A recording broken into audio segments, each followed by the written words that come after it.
अस्सलाम वालेकुम एवरीवन, उम्मीद है आप सब ठीक होंगे। आज का जो हमारा टॉपिक है that is a typical structure of a manufacturing company.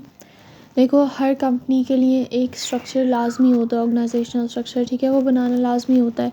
क्योंकि अगर हम वही नहीं बनाएंगे तो किसी को अपनी रिस्पॉन्सिबिलिटीज़, किसी को अपना रोल, काम परफेक्ट नहीं होगा, किसी को कुछ पता नहीं होगा, ठीक है। ऑर्गेनाइजेशनल स्ट्रक्चर एक तरीके से मेन कोर होता है कि आप बिज़नेस को कंप्लीट कर रहे हो, ठीक है, जो भी आपके काम है उसको कंप्लीट कर रहे हो।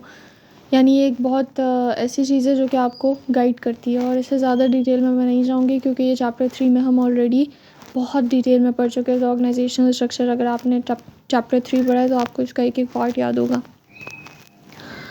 अच्छा, ऑर्गेनाइजेशनल स्ट्रक्चर जो है ना मैन्युफैक्चरिंग कंपनी का, वो 3 की डिसीजंस पे बिल्ड होता है, ठीक है। अब वो कौन कौन से हैं? पहला आता है डिवीजन ऑफ लेबर, दूसरा आता है डिपार्टमेंटलाइजेशन, तीसरा आता है डेलीगेशन। डिवीजन ऑफ लेबर में क्या होता है कि एक काम को टास्क में डिवाइड कर दिया जाता है, ठीक है, और वो हर टास्क एक एक बंदे को दे दिया जाता है जो कि अपने काम में माहिर होता है। फिर उसके बाद आता है डिपार्टमेंटलाइजेशन, यानी कि जो काम एक जैसे होता है ना उनको ग्रुप में डिवाइड कर दिया जाता है। फॉर एग्जांपल, अकाउंटिंग का काम अलग, फाइनेंस का अलग, मार्केटिंग का अलग, सेल्स का अलग, प्रोडक्शन का अलग, ऐसे डिपार्टमेंट्स बन जाते हैं, ठीक है। फिर हर कोई अपने डिपार्टमेंट पे फोकस कर रहा होता है, ऐसे कि कंपनी को जो है वो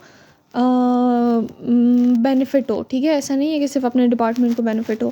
फिर उसके बाद है डेलीगेशन। डेलीगेशन यानी कि आप अथॉरिटी, अब देखो, जो सीईओ होता है ना वो पूरी कंपनी को अकेले नहीं संभाल सकता, ठीक है, स्पेशली बड़ी कंपनी को वो अकेले बिल्कुल नहीं देख सकता।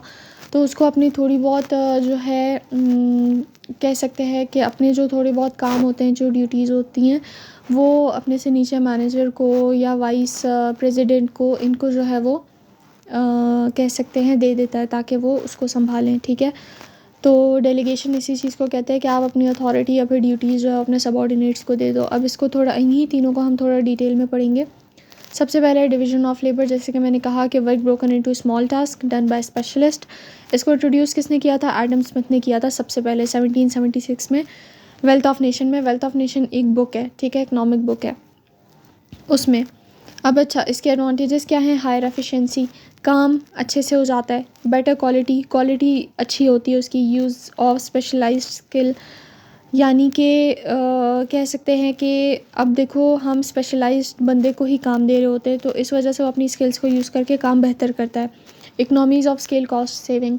अब इसमें मोस्टली बच्चों का क्वेश्चन होता है कि भाई इसमें तो वर्कर्स ज़्यादा लग रहे हैं, ज़्यादा लोगों को काम दिया जा रहा है, उनको वेजेस ज़्यादा देनी पड़ेंगी, तो ये कैसे कॉस्ट सेविंग है? देखो, उस तरीके से मत देखो कि सैलरी दी जाएंगी, इस तरीके से देखो कि देखो, पहली चीज़ टाइम पे काम हो रहा है, ठीक है। दूसरी चीज़, हर स्पेशलाइज्ड बंदा काम कर रहा है जिसकी वजह से वो गलतियाँ कम करेगा और जिसकी वजह से जो हम कह सकते हैं, फॉर एग्जांपल, अगर ये गलती हो गई, हमें वही पार्ट, जो भी प्रोडक्शन का कोई भी रॉ मटेरियल है वो फिर से लाना पड़ेगा, ठीक है। तो हमारे लिए ऐसे मसला होता है, राइट। तो हम कह सकते हैं कि इस तरीके से गलतियाँ कम होती हैं और फिर हमें चीज़ें बार बार नहीं ख़रीदनी पड़ती, यानी कि मटेरियल का वेस्ट नहीं होता। उसके अलावा देखो, कह सकते हैं कि टाइम में बचत होती है और हमें काम जो है वो एक तरीके से यही चीज़, ऐसी चीज़ में जो है वो कॉस्ट सेविंग होती है। इसके अलावा मुझे अभी कोई एग्जांपल याद नहीं आ रही, ठीक है। तो देखो, इस वजह से कॉस्ट सेविंग होती है। इस चीज़ को नहीं देखो कि ज़्यादा लोगों में डिवाइड किया जा रहा है। यहाँ पे बात फ़िलहाल इस चीज़ की हो रही है, ऑर्गेनाइजेशनल स्ट्रक्चर इस चीज़ पे फोकस रखता है कि काम बेटर तरीके से हो। तो काम बेटर तरीके से इस तरीके से होता है कि उसमें कॉस्ट कम से कम लगे। फिर उसके बाद है फास्टर वर्कर ट्रेनिंग। अब देखो, हाँ, यही मैंने एग्जांपल देनी थी इसमें कि एक कॉस्ट सेविंग किस तरीके से होती है कि आपको ट्रेनिंग जब हम देते हैं तो उसमें भी तो हमें जो है कंपनी को पैसे देने पड़ते हैं ना, तो वो भी उसके लिए एक कॉस्ट में मसला करता है। तो देखो, जब हर किसी को अपना काम पता है, हर कोई अपने काम में माहिर है, हम उनको टास्क प्रोवाइड कर रहे हैं तो उनको ट्रेनिंग देने की ज़रूरत ही नहीं है। अब एक बंदा होगा, उससे बोले कि भाई इसका पूरा काम करो, तो पहले उसे ट्रेनिंग देनी पड़ेगी, उसको हर प्रोसेस सिखाना पड़ेगा, तब जाके वो करेगा। तो ट्रेनिंग में अलग पैसे ज़ाया होंगे, राइट।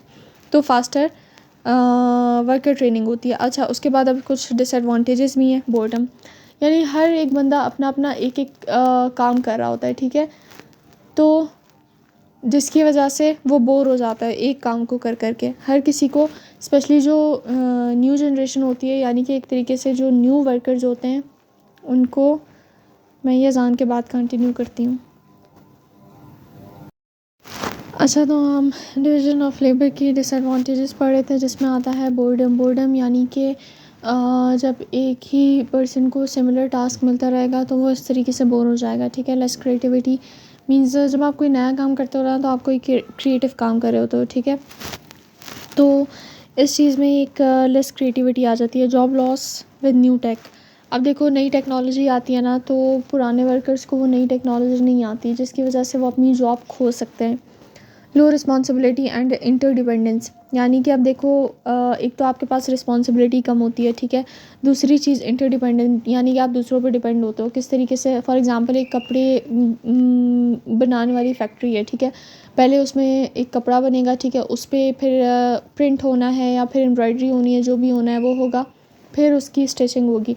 अब स्टिचिंग वाले बैठे हुए हैं कि भाई उन्होंने एम्ब्रॉयडरी नहीं की है या उस पर प्रिंट नहीं किया है, हम कैसे स्टिच करें। और एम्ब्रॉयडरी वाले बैठे हैं कि भाई कपड़ा ही नहीं बना तो हम एम्ब्रॉयडरी कैसे करें, ठीक है। तो इस तरीके से ये एक दूसरे पे डिपेंड हो सकते हैं। फिर उसके बाद है सेकंड, डिपार्टमेंटलाइजेशन। डिपार्टमेंटलाइजेशन क्या है? Groups employees to similar task stay together, यानी कि आप एम्प्लॉयज़ को एक ग्रुप में डाल देते हो जिनके सिमिलर टास्क होते हैं। अब जैसे जो डिपार्टमेंट्स बन सकते हैं, ठीक है, वो कौन कौन से हैं? Function, product, process, customer, region. ये 5 ऐसे डिपार्टमेंट्स हैं जो कि बनते हैं। फंक्शन में क्या होता है कि मैन्युफैक्चरिंग का अलग फंक्शन है, एचआर का अलग है, फाइनेंस का अलग है, हर किसी का अपना काम है, वो अपने फंक्शन में डिवाइड हो गया। Product, each product has own dept and manager. Dept यहाँ पे डिपार्टमेंट है, ठीक है। अब देखो, हर प्रोडक्ट का जो है ना वो अपना डिपार्टमेंट है और उसका अपना मैनेजर है, तो एक प्रोडक्ट डिपार्टमेंटलाइजेशन भी हो जाती है। फिर आता है process, each product step is a dept. अब देखो, इसमें भी डिपार्टमेंटलाइजेशन आ जाती है। किस तरीके से? जैसे मैंने अभी कपड़ों की एग्जांपल दी, तो कपड़ा बनाने के लिए अलग डिपार्टमेंट है, उसकी एम्ब्रॉयडरी और उसके प्रिंट के लिए अलग डिपार्टमेंट है, फिर उसकी स्टिचिंग के लिए अलग डिपार्टमेंट है, उसकी पैकेजिंग के लिए अलग डिपार्टमेंट है। तो प्रोसेस के लिए भी जो है वो हम कह सकते हैं कि डिपार्टमेंट्स बन जाते हैं। फिर है कस्टमर। कस्टमर में क्या आ जाता है? Industrial versus house hold buyers. Industrial यानी कि एक तो आपसे वो लोग ख़रीदते हैं जो कि जिनकी अपनी ख़ुद की कंपनी है, ठीक है, वो आपसे कपड़ा ख़रीदेंगे और फिर फर्दर उसको बना के उसको आगे सेल करेंगे, ठीक है। इंडस्ट्रियल मतलब वो जो कि आपसे बाय कर रहे होते हैं ख़ुद के प्रॉफिट के लिए, ठीक है। और एक हाउस होल्ड बायर्स जो कि अपने यूजेज के लिए आपसे चीज़ें ख़रीदते हैं। फिर उसके बाद आता है रीजन। रीजन में यानी कि आपके लोकेशन वाइज जो है वो डिपार्टमेंट्स बनते हैं। जैसे ये फोर्ड्स जो है वो एक ब्रांड है, ठीक है। अब ये अमेरिका में भी है, Asia Pacific, Europe, middle east, Africa, ये इन सब में फैला हुआ है, ठीक है। तो इसके डिपार्टमेंट्स लोकेशन के हिसाब से भी हैं। फिर उसके बाद आता है मॉडर्न स्ट्रक्चर। मॉडर्न स्ट्रक्चर में क्या है कि टीम और प्रोजेक्ट बेस्ड, मोर फ्लेक्सिबल। पहले जो है ये स्ट्रक्चर्स नहीं होते थे, ये बाद में आए कि टीम्स बन जाती हैं। और अगर कोई नया प्रोजेक्ट बना है, काम के अलावा कोई और प्रोजेक्ट पे आप काम कर रहे हो, तो उसकी भी आप टीम्स बना देते हो, ठीक है। तो ये होता है कि इसमें फ्लेक्सिबिलिटी होती है कि अगर ज़रूरी नहीं है कि एक बंदा अगर आपने एक डिपार्टमेंट में डाला हुआ है वो उधर से निकल ही नहीं सकता या वो कोई और काम कर ही नहीं सकता, ठीक है। अपने डिपार्टमेंट में होते होते वो किसी और डिपार्टमेंट में भी काम कर सकता है। ये हमने चैप्टर 3 में मैट्रिक्स ऑर्गेनाइजेशन में पढ़ा भी था, अगर आपने पढ़ा है तो। सॉरी। अच्छा, फिर उसके बाद आता है टिपिकल लेआउट। मीन्स इसमें आता है core departments plus support function, VPs lead each and report to the president. अब देखो, ये पूरा का पूरा ना, अभी हमने जो पहले वो पढ़ी थी ना, टाइप्स पढ़ी थी कि किस टाइप के पर्सन्स होते हैं मैनेजमेंट में, तो ये बिल्कुल लाइन से वो आ रहा है। कोर डिपार्टमेंट, पहले डिपार्टमेंट होता है, ठीक है, उसको सपोर्ट करने के लिए जो फंक्शंस होते हैं, अगर अकाउंटिंग का है तो अकाउंटिंग का मैनेजर उसको सपोर्ट करेगा, फाइनेंस का है उसको सपोर्ट करेगा, प्रोडक्ट का और मार्केटिंग का, ये सारे मैनेजर्स को अपने अपने मैनेजर्स को जो है वो कह सकते हैं कि रिपोर्ट करेंगे, जो भी रिपोर्ट होगी, ठीक है। फिर उसके बाद वो वाइस प्रेसिडेंट को करेंगे, फिर वाइस प्रेसिडेंट जो है वो प्रेसिडेंट को रिपोर्ट करेगा। तो ये एक लेआउट होता है, एक अरेंजमेंट होती है कि आपने किसको रिपोर्ट करना है, या चेन ऑफ कमांड भी हम इसे कह सकते हैं। फिर उसके बाद आता है delegation. Meaning manager assigns part of work authority to subordinates. अब जो मैनेजर होता है या फिर हम सीईओ को भी हम कह सकते हैं कि वो जो काम और अथॉरिटी होती है वो सबऑर्डिनेट्स को यानी कि लोगों को असाइन कर देता है, काम असाइन कर देता है कि भाई आपने ये काम करना है, ठीक है। फिर उसके बाद है needed because one person can not handle all task. यानी कि जैसे मैंने पहले कहा था कि सीईओ अकेले हर काम हैंडल नहीं कर सकता, तो वो इस वजह से डेलीगेशन जो है वो ज़रूरी होती है। फिर उसके बाद है ensure smooth operation and clear responsibility. इससे क्या होता है, एक तो ऑपरेशन स्मूथ चलते हैं, ठीक है, कहीं कोई रुकावट नहीं आती और हर किसी को अपनी रिस्पॉन्सिबिलिटी पता होती है कि ठीक है मुझे सीईओ ने ये रिस्पॉन्सिबिलिटी दी है तो मैं इसको अच्छे से इस रिस्पॉन्सिबिलिटी को निभाऊंगा। उसके बाद इसमें आते हैं इंपॉर्टेंट एग्ज़ाम पॉइंट्स। इनको दिमाग में बिठा लो, इनको रट लो, इनको जो भी करना है कर लो, लेकिन इनको याद रखो, ठीक है। पहले 3 डिसीजंस होते हैं, कौन कौन से? Division of labour, departmentalisation, delegation. ये 3 जो है हम कह सकते हैं ऑर्गेनाइजेशनल स्ट्रक्चर के पार्ट्स होते हैं। फिर उसके बाद डिवीज़न ऑफ लेबर किसने लिखा था, ये बात याद रखना, एडम स्मिथ ने लिखा था 1776 में। फिर आता है डिपार्टमेंटलाइजेशन की जो 5 बेसिस हैं। डिपार्टमेंटलाइजेशन के कौन कौन से डिपार्टमेंट्स बन सकते हैं? Function, product, process, customer, region, ठीक है। ये 5 जो है वो बेसिक डिपार्टमेंट्स हैं जो कि बन सकते हैं।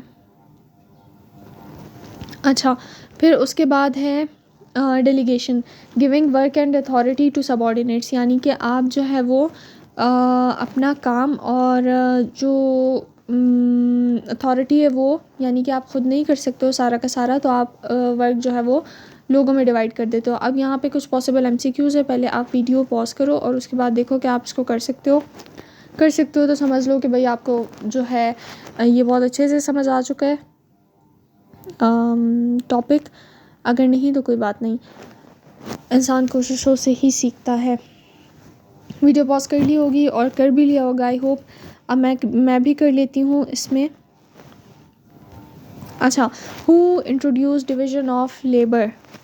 Of course Adam Smith. Okay, which is not a base of departmentalisation. Product department बन सकता है, रीजन भी बन सकता है, कस्टमर भी बन सकता है, क्रिएटिविटी नहीं,